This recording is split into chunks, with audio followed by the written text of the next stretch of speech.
Sure. The book is the collected correspondence of Pierre Trudeau, who was Prime Minister of Canada, and Marshall McLuhan, who was the sort of the father of media studies, the person who invented the term the global village. I think it comes as a surprise to find out that the two men were friends. And there were about 100 pieces of correspondence between the two of them. That's the core of the book.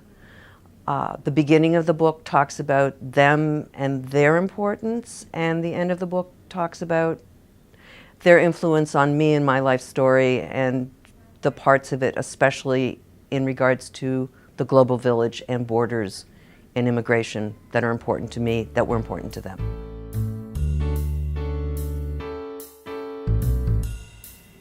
So McLuhan sort of, not prophesied, but he was talking about things that we would now know of as the internet. Long before there was one. I didn't find any indication that either of them was computer literate or, used it themselves, but they were at the cutting edge of that many years ago before we had home computers and so on. So I think that the communications aspect of it is important today. The wired world, that's very important. And just on a really current events level, the current Prime Minister of Canada, Justin Trudeau, is born in the course of these letters, and his birth is mentioned in the book. And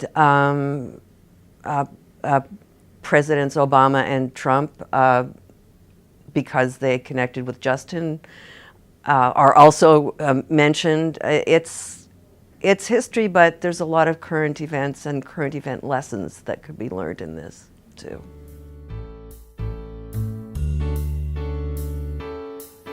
Well, McLuhan was brought in as a media consultant to help Trudeau. And McLuhan liked to talk about his own theories. So a lot of the themes that arise are McLuhan's theories.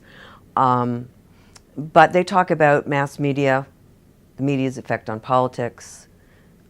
Certainly they talk about nations and Quebec at the time, the relationship between Canada and the United States, Canada's place in the global village, and it was the beginning of multiculturalism taken seriously in Canada. And I think they have a fair amount to say about that, which again is an interest of mine. And one of the things that is explored in it is their relationship to their Catholicism, which was important to each of them separately and to the two of them together. I think that this book gives an interest. It may not give any new insights into the personality of McLuhan. I don't think there are some very good biographies. I think it presents a side of Trudeau that wasn't necessarily seen in public. He was a pretty private person, so even reading his letters, and some of them are very brief, I think it gives more of an insight into his personality. I would like people to take away a better understanding of how cultures work together, can work together across differences.